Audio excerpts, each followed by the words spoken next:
Hi, I'm Zoe. Welcome back to my booktube channel.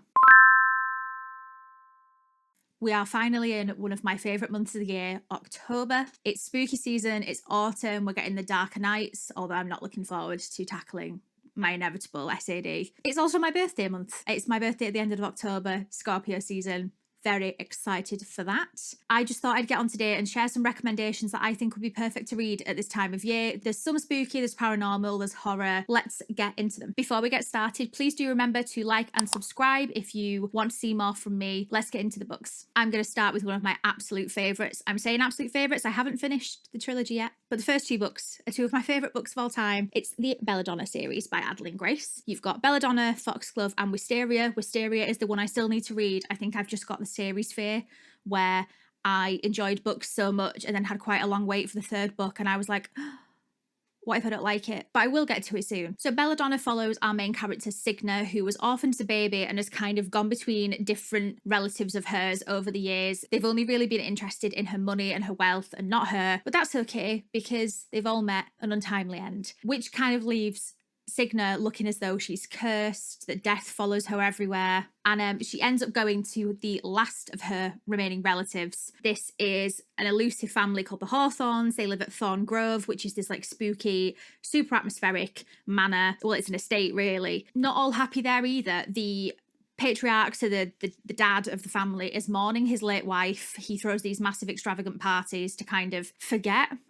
I would say he parties to forget, and then the son is trying to basically keep a hold on the reputation while he can. While his father's throwing these extravagant parties, he's trying to kind of hold down the business end.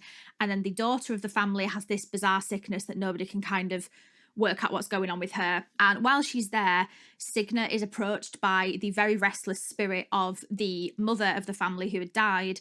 And she's like, girl, I think I was poisoned.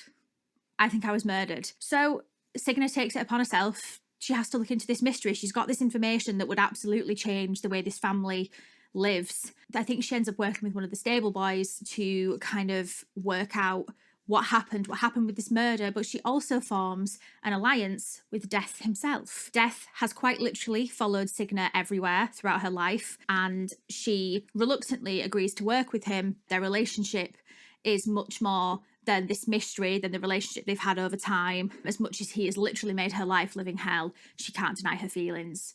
And it was just so beautiful. This is such a powerful book. I loved it. I loved the second book just as much as the first one, to be honest. This really took me by surprise. I remember reading this in 1 or 2 days. I absolutely adored it. Yeah, I am excited to read book 3. I think I am going to try squeeze in a reread if I can. I remember absolutely adoring these. They are so atmospheric. The trilogy, and then there's also a seasonal spin-off short story novella. Let me grab it. I had this arrive a couple of days ago. So this is set within the same world, I believe, and kind of goes back and revisits them. I'm trying not to look at the description too much because I don't want any spoilers for Wisteria, but again, a beautiful cover as to be expected with these books. It's not actually that short, so it's not a novella, is it? But it is set Christmas, or at least a festive season, so maybe not for right now, but if you did decide to pick this trilogy up, by the time you get through it, it might be time for this. So I'm looking forward to this later in the year as well, but I just thought I'd mention it while we were on Adalyn Grace. I'm going to very quickly talk about Gallant. This is like a really atmospheric fantasy story. I didn't love this, but a lot of people have loved it, and it's V.U. Schwab, who is very widely loved. So Olivia is the main character of this story, and she knows very little about her life. She's grown up in an all-girls school, and the only stuff that she knows about her past is through her mother's journals. She gets invited to a home called Gallant, which is like a family home, and they are not happy to receive her, but she's received a letter nonetheless, so she has to live there. And she kind of discovers different things about the estate, different things about the house, and against her cousin's advice, crosses the wall that's kind of in the grounds. She crosses this wall and begins to uncover some of the really spooky, scary secrets of Gallant. And I thought this was fine. It wasn't a favourite. I do think because so many people have enjoyed this, it's still worth a recommend. Just because the book wasn't perfect to me does not mean it won't be a favourite for somebody else. So I still thought this was worth a mention, and this edition is very, very cute. Could be worth a read for you, just wasn't 100% for me. One I know I can talk about very quickly because it's been a while since I've read it, so I'm a little bit rusty, is Ink Blood Sister Scribe by Emma Torz. This is a kind of like fantasy thriller. It follows sisters who are estranged, but their family is tasked with looking after this collection of magical books. Essentially, if these books get into the wrong hands, they could be used for nefarious purposes, so the family has always looked after this lot of books. One sister lives with the books, the other's kind of gone and lived her life, but they've been brought back together because the books are at risk. There's this other family from like a shadowy organisation that will do pretty much anything to get these books back or to possess these books. I remember really enjoying this. You see the relationship between the sisters develop and learn more about this organisation that is seeking the books out. And I just think book about books is already a fantastic premise, but then they're magical books and there's the reasonably high stakes around the collection of books and their own lives. To be honest, they put themselves at risk by protecting the books. So I would recommend this. It's been a couple of years since I've read this, but I do remember enjoying it and it does feel very seasonally appropriate, so maybe check this one out. Dark and Drowning Tide by Allison Saft follows our main character Lorelei, who is a folklorist who is on a bit of a mission with some nobles to find this magical spring of untold power. The king wants the spring to secure his kingdom, so she travels with these nobles and her mentor to find this spring. The journey gets off to a really rocky start when her mentor is found murdered. She didn't do it. The only person she can work with is the only person she knows who is innocent, and that is her maddeningly beautiful long-time academic rival, Sylvia. This book is just a really gorgeous fantasy story. I loved the mystery elements of it. I loved how atmospheric it was. The folklore that's kind of packed in there really adds to that as well. And I loved the sapphic romance in this as well. It was absolutely divine. It had me kicking my feet. It was so gorgeous. So yeah, I would definitely recommend this for this time of year especially. Tender is the Flesh was an absolute wild ride for me. I would go into this knowing as little as possible, but looking after yourself and checking the triggers. I will say right out of the gate, humans are not allowed to eat normal meat anymore. There was a virus that made all animal products inedible to humans, poisonous. So the obvious decision to make from that was to start farming humans and consuming human flesh instead, because that feels like a rational choice. You follow somebody who works in this industry and lots of interesting things happen. I think what this book explores is deeply, deeply fascinating, but I wish I knew less about it going in other than some of the trigger warnings. I would do your research if you are concerned about trigger warnings for a book where they eat human flesh. There definitely are some, but if you're like super into your horror and you've not read this, I would just be tempted to go in without knowing too much. I really enjoyed this, even as somebody who doesn't have a particularly strong stomach, doesn't particularly like horror. I could not put this down. It was a super, super addictive read, and I really enjoyed the commentary of this, because this is kind of, it's horror, but it's dystopia. It did ask the right questions. It was poignant in a lot of ways and left me really thinking afterwards and reminded me why I was vegetarian for so many years. Nonetheless, really worth a go. I think if you're up for something like this, I'd try it. Last up on horror, I don't actually have a physical copy of this. I read an e-arc of it. It's called Coffin Moon by Keith Rosson. This is a 1970s vampire horror. This story follows Dwayne, who's a Vietnam vet who's just come home and he's battling trauma, addiction. His marriage is very, very rocky. So he comes back to kind of support himself, re-support his family, get his marriage back on the right tracks, and as well take on the care of their niece, who after a family tragedy has now been placed with them. He's just getting on with life. He works in a bar. He crosses paths with a very dangerous man called John Varley. As a result of this altercation, there is a huge incident that leaves Dwayne and Julia, his niece, grieving, angry, and Julia particularly hell-bent on revenge against the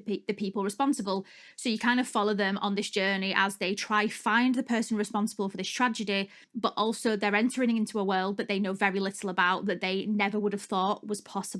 They wouldn't even imagine that these sort of paranormal beings could be part of this. And so you see them go into a world of undead children, silver bullets, combating their own humanity as well, and coming to terms with their own humanity and what level of evil would make them detached from their own humanity. It was a really interesting story, and I also enjoyed the perspective that you get to see of John Varley as well, and his lore and his background and how he came to be where he was at that time. I really enjoyed that side of it as much as he is the antagonist. It was great to kind of understand his background a little bit and the lore around him. I was all the way in with this story. I absolutely loved it. I loved the road trip element of it. I just thought it was fantastic.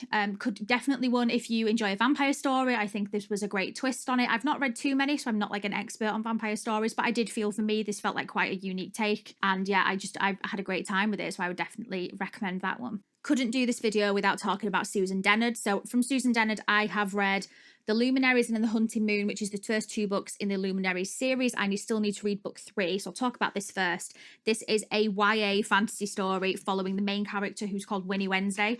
If you can't get past the fact that their surnames are days of the week, you're not going to get on with this, so just get over that. But the Luminaries are an ancient order in this small town, really out in the sticks, and they essentially protect the town, but also the rest of the world from the monsters and creatures that dwell in the forests at night. Winnie and her family were shunned from the majority of the community because her father was outed as a traitor. She couldn't be connected to her friends anymore. Her mum lost all of her connections there. On her 16th birthday, Winnie sees an opportunity to get back into the community by going into the Hunter trials to become a member of the Luminaries. So that's kind of where this story follows us. Winnie, during the trials, which I thought were great, I thought they were really interesting. As she's going through these trials, she discovers a really deadly secret. You know, kind of nobody believes her, because why would they believe the girl that's been exiled all these years? She enlists the help of her ex-best friend, Jay Friday. Remember what I said about the names? Let it go. And they've got to work together. Jay is one of the best hunters in Hemlock Falls. Nobody is prepared for what they have found.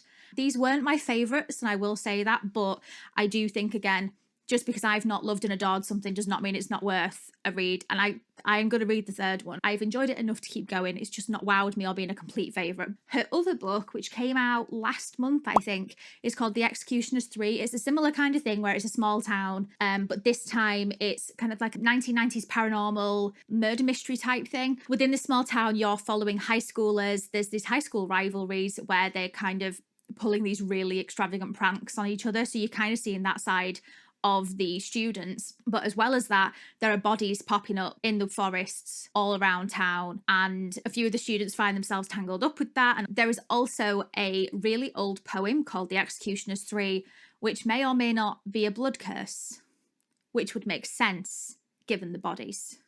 So all in all, a really interesting read. Again, not my favourite. I think I've given all of these either 3.5 or 4. Like, none have been a perfect read for me. I think they're a really good read for this time of year. So I would definitely check out Susan Dennard.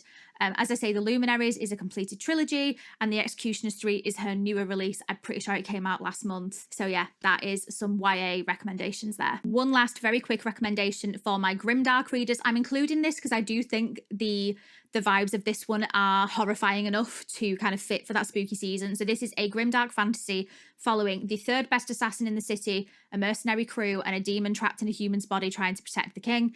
This was a really fast-paced, grimdark fantasy book that left my skin crawling. It was so dark and gruesome and horrible, but in the absolute best way. I had a really, really great time. It is super fast-paced, will keep you engaged the whole way through. This cover really does exemplify the vibes that you're going to get. It's absolutely bizarre and horrible, but I could not put it down again. So I think if you are already a fantasy reader and you want something a bit darker, this is a great start to grimdark, I think. Even if it does teeter on the very dark of grimdark, I think this is a good start. As I say, it's only little, and it's an indie pick as well, so it's even better. It's fab. I do believe that is all my recommendations. I'm saying that I know I'll find more that I wish I would have mentioned. That's some of the books that I've read that I think you might enjoy for this kind of spooky autumnal season. I do have some more books on my radar, so if you'd be interested in a video of me talking through some of the books that I'm hoping to maybe get to before the end of the year that kind of fit in with that like spooky, atmospheric fall vibe, then do let me know in the comments below and I will prioritize that one. Please also leave your recommendations below. Let me know what you're reading this October down in the comments, and if you made it all the way to the end, leave a bat emoji, because I love bats. I have a bat jelly cat somewhere. Where is he? Leave a bat emoji. But yeah, thank you so much for watching. Please do make sure to like and subscribe if you enjoyed and you would like to see more videos from me. I'll leave all my socials linked below, my Instagram and my TikTok. Thank you so much for watching. I hope you have a lovely week of reading, and I shall see you in the next one. Bye.